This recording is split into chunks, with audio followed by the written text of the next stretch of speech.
जय हिंद दोस्तों।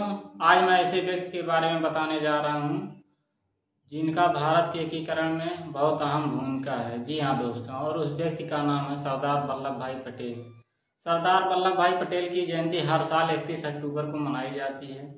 इसी दिन को राष्ट्रीयकरण एकता दिवस के रूप में भी मनाया जाता है, क्योंकि भारत के एकीकरण में उनका बहुत बड़ा योगदान भी रहा जाता है। इस बार भी सरदार पटेल की जयंती 31 अक्टूबर 2024 को मनाया जाएगा।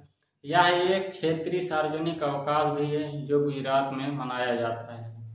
इनका जन्म 31 अक्टूबर 1875 को गुजरात के एक छोटे से गांव नाडीवाड़ के एक किसान परिवार में हुआ था। गरीब घर के थे, एक किसान परिवार में जन्म हुआ था इनका। इन्हें भारत का लौह पुरुष तथा भारत का बिस्मार्क भी कहा जाता है। क्यों? क्योंकि वह एक मजबूत, अडिग और दृढ़ संकल्पित व्यक्ति के धनी थे।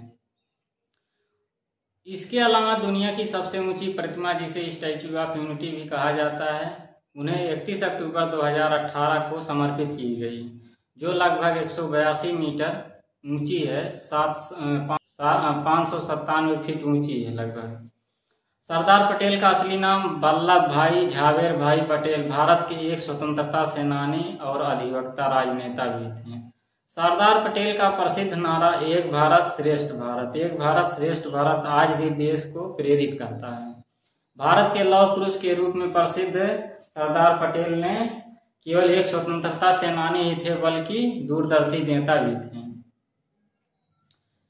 कुछ लोग कहते हैं कि सरदार पटेल जो है पीएम नहीं बन पाए, तो मैं उनको यह बता दे रहा हूँ, सरदार पटेल पीएम इसलिए नहीं बन पाए क्योंकि भारत में पहली बार इलेक्शन 1951 से 1952 में हुए थे, और सरदार वल्लभ भाई पटेल का निधन जो 1950 में हो गया था। जब 1950 में एक साल पहले ही वो मर गए थे, तो और चुनाव 1951 में हुआ, तो इसलिए उनका प्रधानमंत्री जो है बन पाना संभव नहीं था, और उन्हें 1947 में अंतरिम प्रधानमंत्री बनाया जा सकता था, लेकिन नहीं बनाया गया।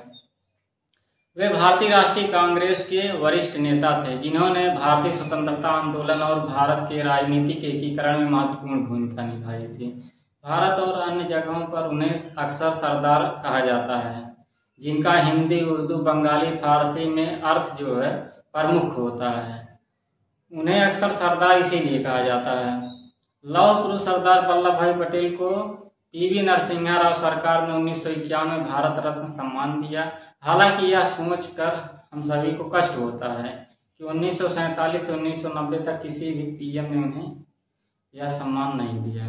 सरदार वल्लभ भाई पटेल ने 562 देशी रियासतों को भारतीय संघ में चतुराई, दूरदर्शिता, राजनीतिक एकता, कौशल के साथ एकीकृत किया। पूर्व प्रधानमंत्री मोरारजी देसाई कहते हैं कि यह काम राज्य की एकीकरण वल्लभ भाई पटेल के जीवन की सबसे बड़ी उपलब्धि कही जाती है, लेकिन फिर भी इतना बड़ा काम उनके लिए आसानी से और जल्दी हासिल करना संभव नहीं था।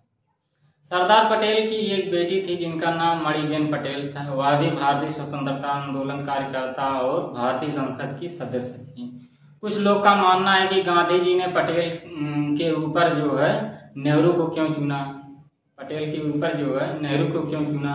तो हम उन्हें बता दें, आज आप लोग भी जान लीजिए कि गांधी जी के मन में शुरू से नेहरू के लिए जवाहरलाल नेहरू को ज़्यादा मानते भी थे, नरम कोना था। उन्होंने 1946 से पहले कांग्रेस अध्यक्ष पद के लिए कम से कम 2 बार सरदार पटेल के बजाय नेहरू को प्राथमिकता दी।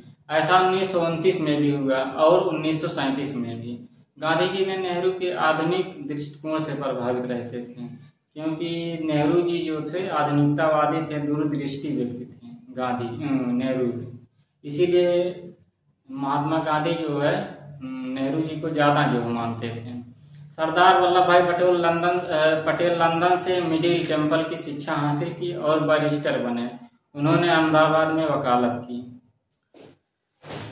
वैसे सरदार वल्लभ भाई पटेल महात्मा गांधी के विचारों से प्रभावित होकर भारत की आज़ादी के आंदोलन में शामिल हुए हैं, और सरदार वल्लभ भाई पटेल ने बारडोली, बोरसाद और खेड़ा जैसे कई आंदोलनों का नेतृत्व किया। वे भारत के पहले उप प्रधानमंत्री, गृह मंत्री भी थे। स्वतंत्रता की लड़ाई में उनका महत्वपूर्ण योगदान था।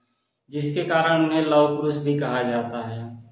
प्रकृति ने 15 दिसंबर 1950 को अपनी गोद में ले लिया, तो उनके लिए एक स्वराज के वास्ते कतरा कतरा भी दिया, स्वराज के वास्ते एक बूंद तक न बचाई इस तन के वास्ते।